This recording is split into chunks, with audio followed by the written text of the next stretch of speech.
Hey guys, it's Seth again, and tonight I would like to discuss the Frankenstein Universal movie series collection.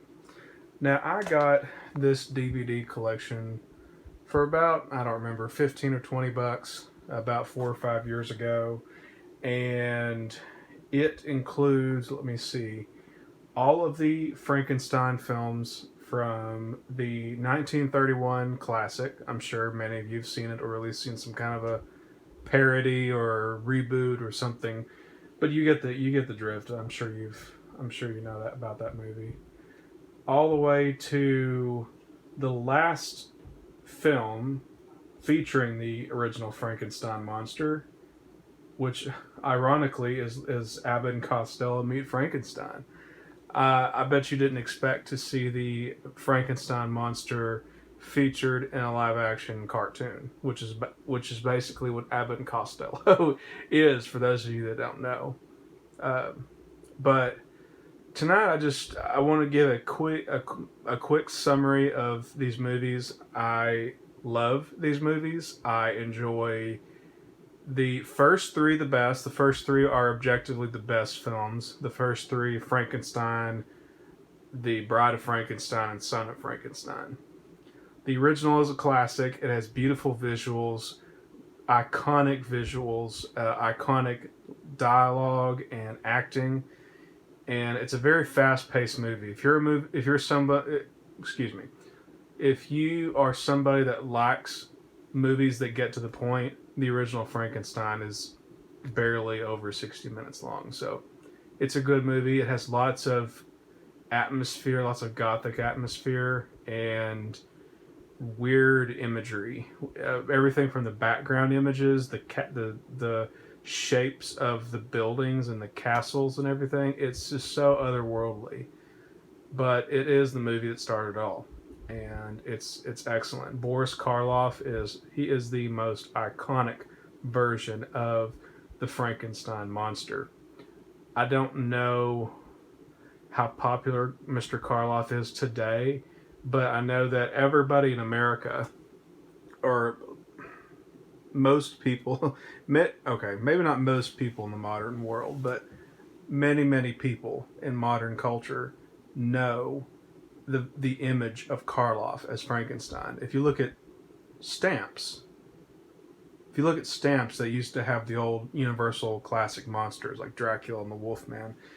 The stamp image of the monster was based off of Boris Karloff's.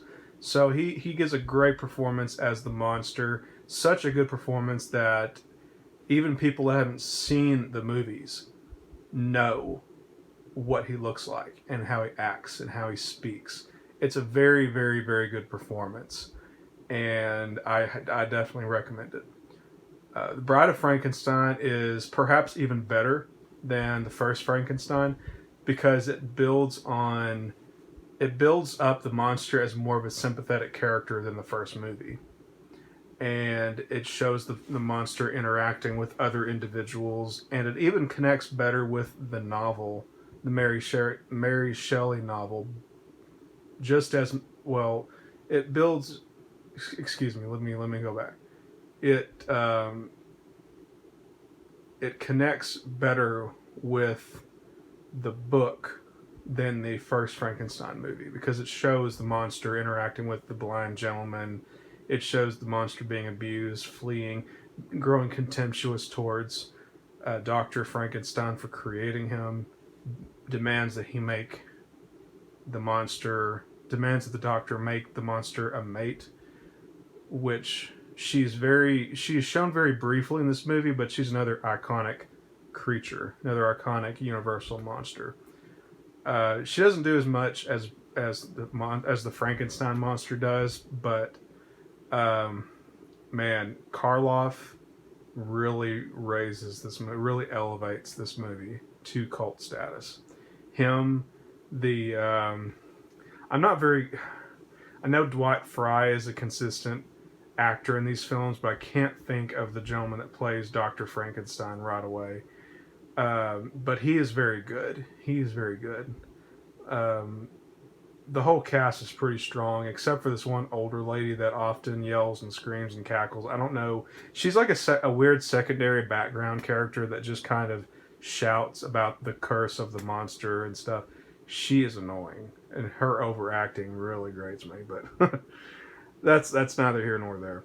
The third one, The Son of Frankenstein, it features multiple.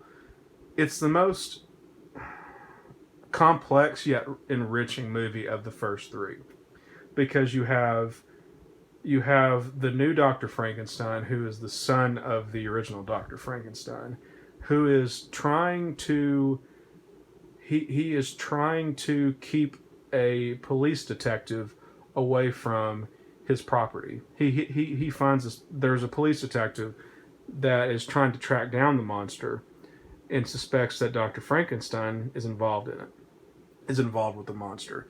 And so Dr. Frankenstein's trying to keep this police detective at bay, but he's also trying to ward off the monster, and he's trying to ward off another